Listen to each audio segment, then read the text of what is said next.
Hello and welcome to this month's edition of Healthy Living in BR. I'm Colette Barrett and I serve as the host of your program.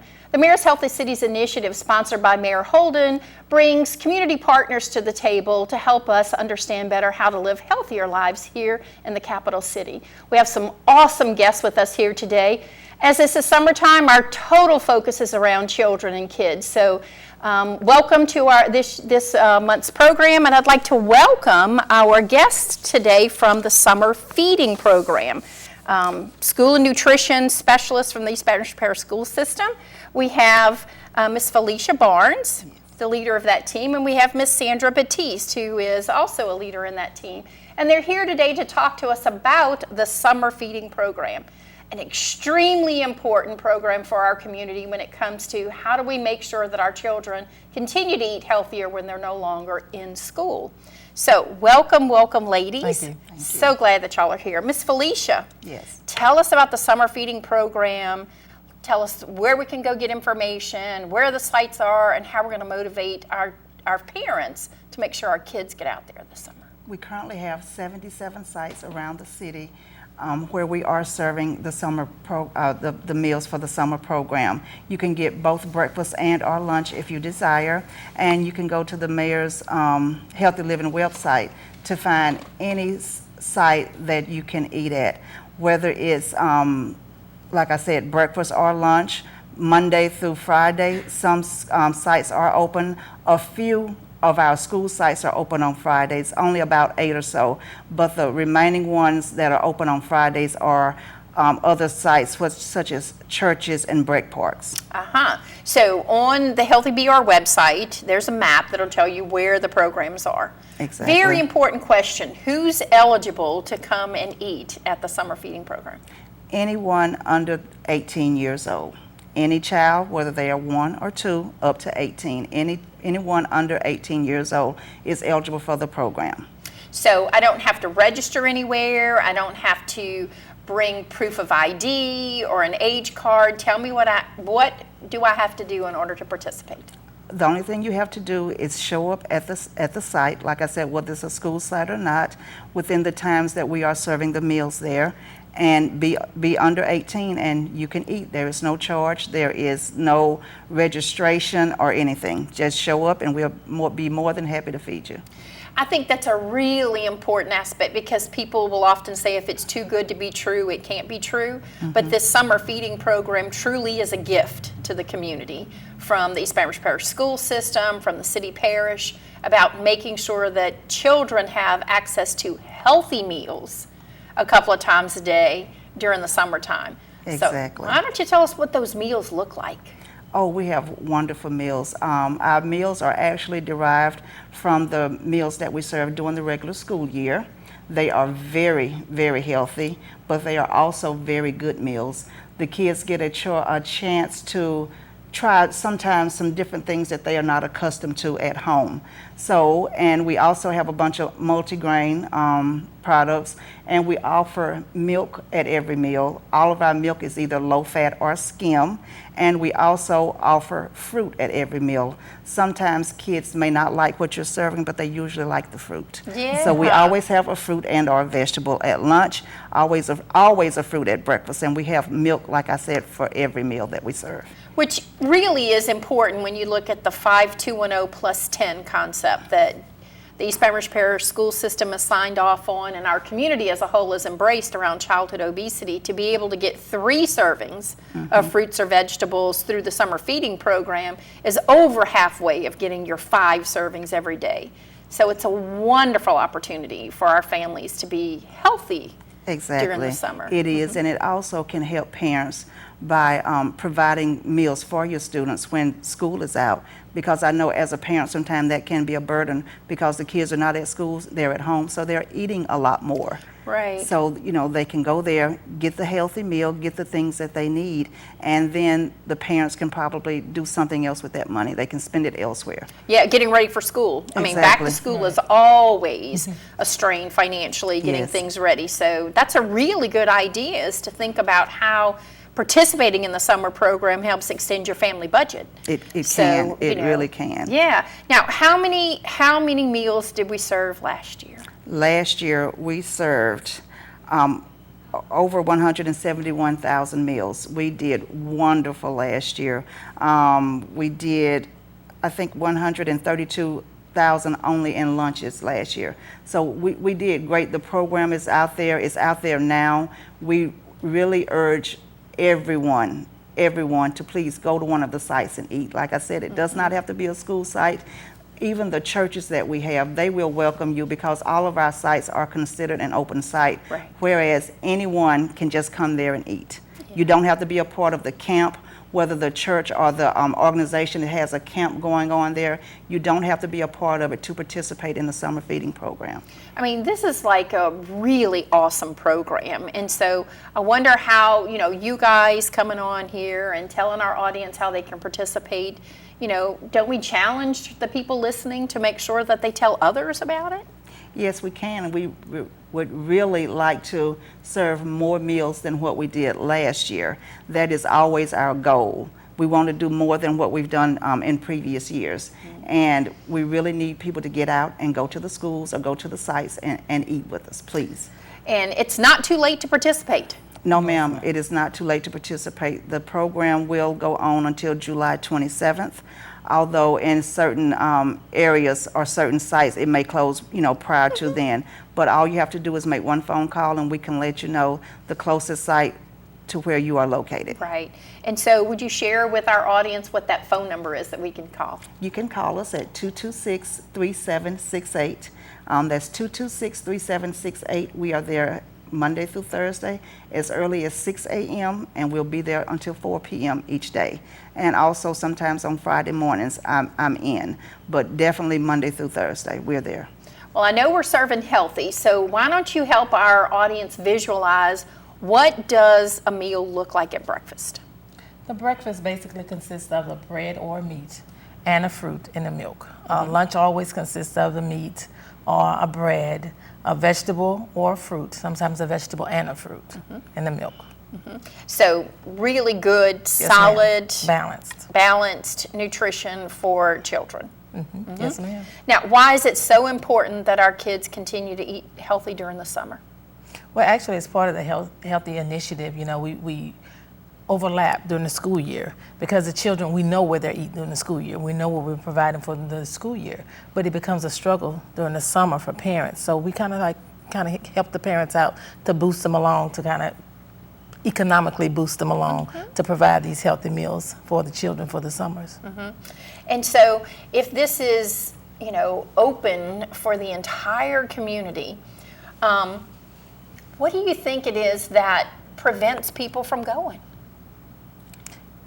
That we don't know. We are still trying to figure that out.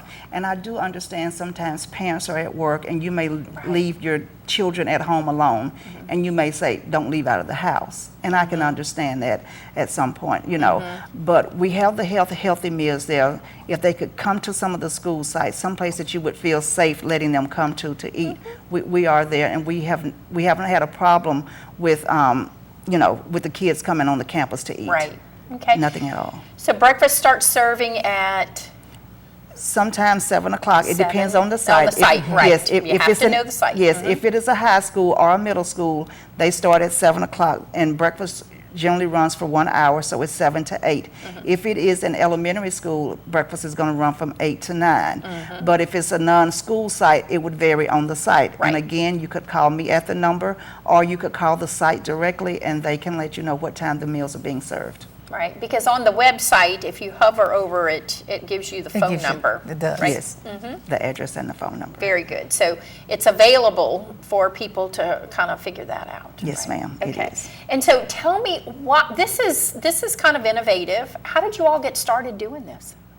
Well, the program has been around for quite a while. I think USDA piloted the program here in the early to mid 70s. So the program has been around for a long time. It's just that we're finding out that a lot of people don't know that the program exists. So that's why we were trying to put the word out to let people know that the program exists.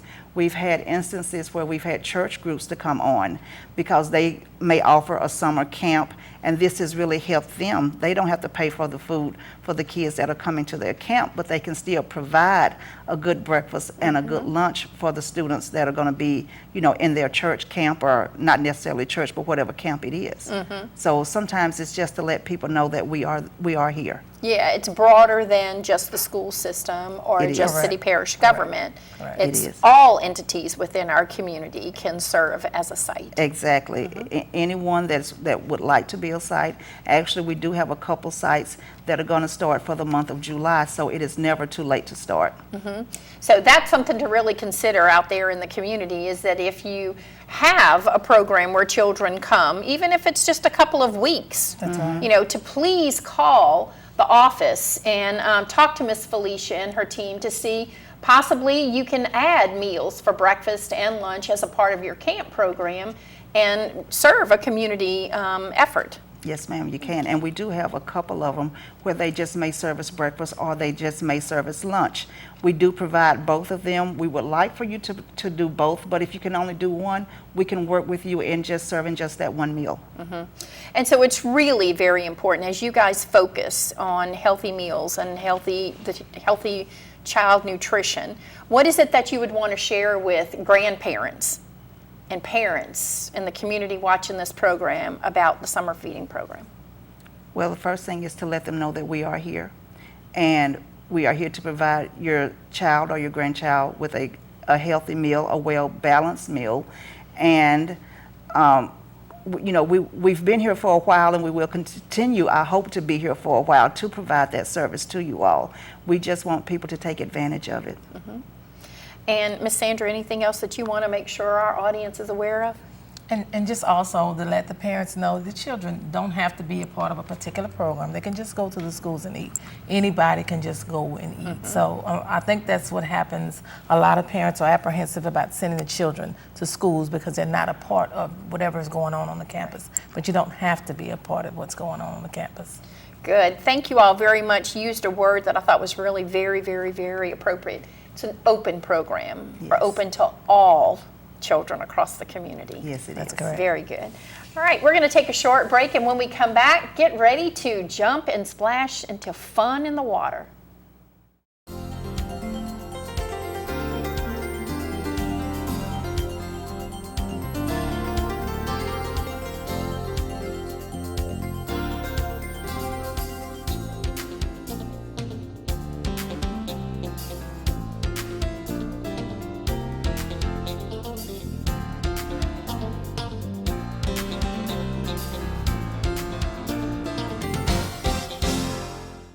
Welcome back. Our next guest is with the YMCA here in Baton Rouge. It's Miss Aiden Marshall. Welcome, Aiden. Thank you for having me. Absolutely. Now, Aiden, you're a Missouri transplant. I am. So tell us, why Baton Rouge? I love the community here, and then I came down here for a visit and just fell in love, and I love water safety, and what better place? There's tons of water around here. So. So, and you've been with the Y total for about 11 years. Yes, ma'am. So, but here in Baton Rouge for About 3 years. about 3 years. So you're not a newbie now. I'm You are not. a transplant. I am, and All right. I love growing up in the Y. So it's very, very, we have a very, very important safety message this month, and it's about water safety and swim safety tips for children. As Aiden said, we have a lot of water here in Baton Rouge area, and want to make sure that our children know water safety and swim lessons. Yes, ma'am. Yeah. So Aiden, why don't you talk to us, why is it so important that we have water safety tips? Unfortunately, the sad statistic is that 3 kids die every day from drowning. And that's something we can prevent as a community, as leaders in the community. Also, drowning is the second leading cause of death for children under the age of 14. So getting those safety tips out there will definitely help prevent this and make it a less harsh statistic. And the even worse fact is most of these drownings happen within 10 feet of safety. So they're either 10 feet away from their parents, they're 10 feet away from a lifeguard. So just being able to prevent that and help parents with understanding the water is our biggest Right. goal. So what are those safety tips? First and foremost is we always say reach, throw, don't go. What we mean by that is if you are in the pool and you see somebody who happens to be in trouble, don't ever go in after them, because you may not be able to swim as well as they are or whatever the situation. So you reach for them, or you throw something like a life jacket or a noodle or a stick or something. You reach it out there and you help them that way. That keeps you from being one of the victims as well. We use that for kids, we use that for parents. It's amazing how many parents don't know how to swim, but their kids know how to swim. So if something should ever happen, we always say reach, throw, don't go. And we also say wear a life jacket. If you are a non-swimmer, always wear a life jacket. There's 3 different sizes of life jackets out there. Make sure you put the proper ones on, and it's okay, even though kids think it's uncool. I'd rather you wear a life jacket and be safe. And then simple things, wear sunscreen, don't run on pool decks, always obey the lifeguards. Those simple tips as well will help you. And so, you know, where can we learn these things? Where are people taught? Where can our children go to learn this? Well, the Y has 7 locations that teach swim lessons, and we offer them all year round. We have a couple locations with indoor pools, so you don't have to worry if it gets a little cold out. And we offer a variety. We start at 6 months, and we go all the way through adult.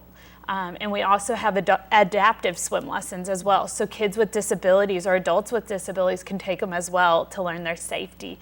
We make life easy, and we have registration online, or you can visit one of the locations so you can understand what we do. And tell me where your Ys are located.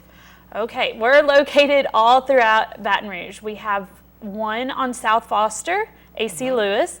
We have 2, one's off of Segan and Perkins. It's Apology Manship.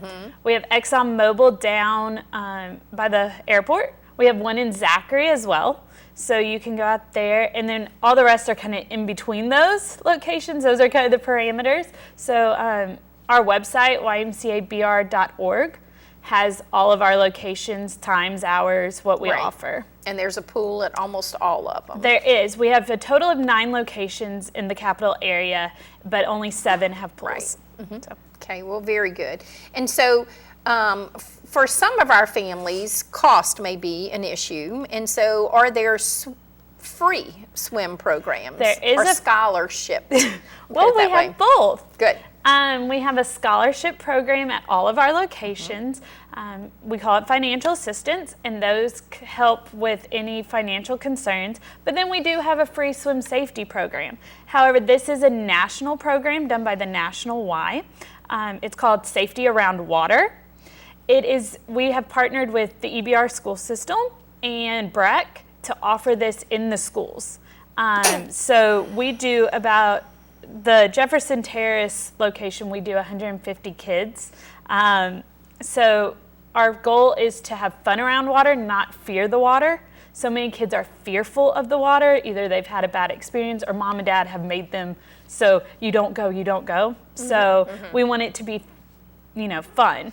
And we teach CPR, we teach the reach, throw, don't go. We teach a variety of different aspects so they can be safe and have fun. But it's a national campaign done by the Y. Okay. And, has the program been received by our community? Do we need to make sure the word's out so we get more people involved? The program has definitely been received by the community very well. Right now, because it is a piloted program, we are in the school system primarily. This will be something in certain schools the EBR has set up. And so your kids may come home this next school year and say, I'm in a swim program. Embrace it. We also do classroom activities with them so the parents can come and learn these safety tips as well. And then they come to the pools and they learn. So it's definitely being received, and we're hoping to grow it more and more as we reach out more into the community. So how many schools are you guys in currently? Currently, we are only in 4 schools. We're looking to grow that this next school year, but because it is a pilot, we want to start small. Sure. Because there's like 94. Yes. So we're targeting just a couple. The school system and BREC have definitely been helping us with this partnership, and definitely are working together as a team to bring this out. Well, all three, the school system, BREC, and the Y, are partners in the Mayor's Healthy Cities Initiative. So Yes, this ma'am. is another part of prevention. It is. Prevention strategy. Okay. So how might you go about registering for swim lessons? Okay, so you can actually visit any of our locations, 7 locations. You can also go online to register as well. We make it easy. We have a simple tab that says online registration. Go on there and find your times, your dates that you would like. For scholarship applications, just visit one of our Ys and you can pick that up, and we'll go from there. Okay, so you physically go to the Y closest you. Yes, ma'am. And talk about scholarship or the If you have questions, or if you just want a tour to see where the kids would be taking lessons, we are definitely happy to just show you around. So tell us a little bit more about swim lessons. The Y introduced swim lessons, or the group swim lesson concept, in 1909. So about 100 years ago, we were starting this whole project. And we did 4,000 group swim lessons last summer. So we keep busy and we try to get out there as much as possible. 4,000 Yes. lessons. Yes. Okay. That's a lot of kids for us to teach and reach. It is, but you know, we love what we do and we love keeping people safe around the water. So to us, it's a normal day. And then we start at 6 months, like I said earlier, and we go all the way through adult. Our group lessons are 8 30-minute lessons. So in the summertime, it's 2 weeks. In the fall and winter, we break it up because we know school activities get in the way. So we try to be flexible with schedules. And our groups are no more usually than 6 kids to 1 instructor, sometimes smaller than that. So your kids are getting plenty of attention, and we try to keep everyone on the same page. When you said something about, parents being a little afraid of the water, or Yes. maybe, having set an expectation with children, how do you break through some of that? Because you have to deal with the parents and the children. We do. Most parents want their kids to learn to swim, even if they don't know how to swim. The reason for that is if my kid ever gets into trouble, I want them to be able to save themselves. We also stress to the parents, it's good for you to learn, even if you just learn the basics of how to get to the wall if you fall in. That way, everybody's safe. But we deal with the parents as far as this is what we're learning. We actually on day 1 talked to the parents about water safety, and we talked to the kids with water safety. We do a whole water safety segment in our swim lessons, and we teach them how to use a ring buoy to throw out to help a friend, or use a noodle, and we teach them what to do if they fall in the deep water as well. So showing the parents what we're teaching the kids also helps trigger the parents' perception of swimming. Which is really very important, because there are stories. We can read and see all of the tragic stories and hear those. Why don't you share with us a positive experience or a story? Positive. I had a little girl actually 2 weeks ago who refused to get into the water on day 1. Mom had told her it was rough and you never get in the pool and you can't swim. Refused. By the end, we were jumping in the deep end and she was swimming across that pool and thought it was the fun thing in the world. And Mom's sitting there going, I need to learn to swim now. But it's concepts like that and things like that where you see kids get it and enjoy the pool that makes our job so enjoyable. We don't want these tragedies to trump the fun that the kids can have. Right. Because we spend so much time telling them, stay away from the pool, don't go by the water, don't go near the water. Right. And then all of a sudden it's like, okay, now go get in the water. Right, definitely. And I understand we need to tell kids, you don't go in without a parent, or you don't go in without a lifeguard. You don't run off without a life jacket. Those things are very, very important. But you also want the kids to be able to learn and not be so traumatized.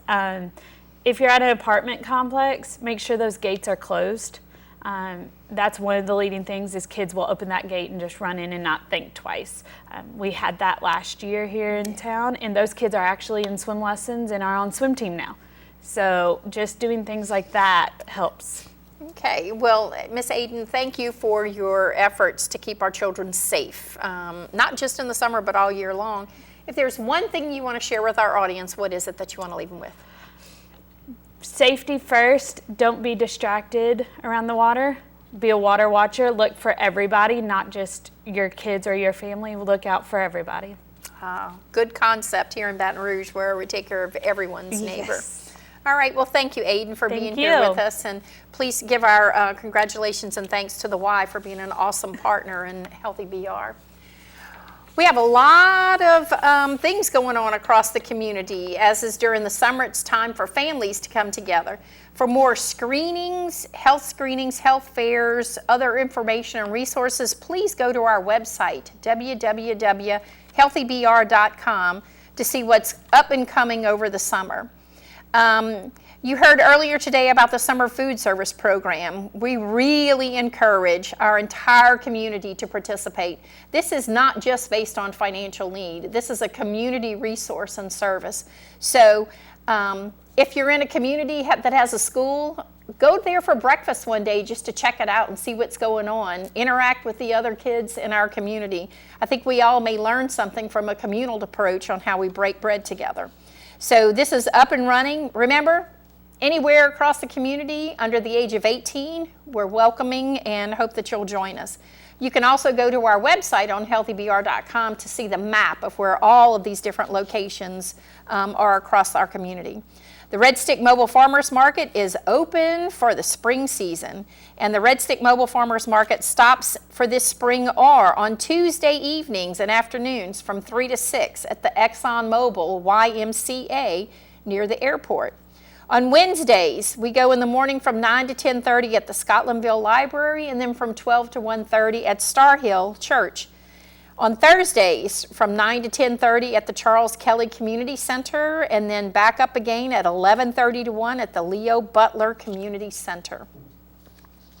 Don't forget that every Saturday we have the Main Street Farmers Market on 5th and Main downtown from 8 to noon every weekend. Please come out and support our local farmers, keeping our community healthy. We had the Running Reverend in a few months ago to talk to us about the 5K that's going to be held on June 20th at 8 a.m. downtown. Join us July 18th from 9 to 1 for the Gloryland Baptist Church Health Fair and Health Truck Roundup. This is for the entire community. There'll be screenings, kids' activities, health information, food, and a whole lot more. I want to thank everyone who came out and participated in the second annual Family Fit Day that we had at Brex Park. Wonderful, phenomenal opportunity to see our kids having a great time getting active and learning about nutrition and health. The most exciting part for me was watching some of the seniors doing their yoga out there in the park grounds. Awesome opportunity. If you didn't make it this year, look forward to next year's spring annual Family Fit Day. We've started a community newsletter at Healthy BR, so you can sign up for that on the Facebook page. You can sign up for Facebook on our webpage. And if you're following Healthy BR on Facebook, consider adding it to Twitter or Instagram. Check our website for additional offerings coming up this summer. Thank you all for joining us, and have a blessed day.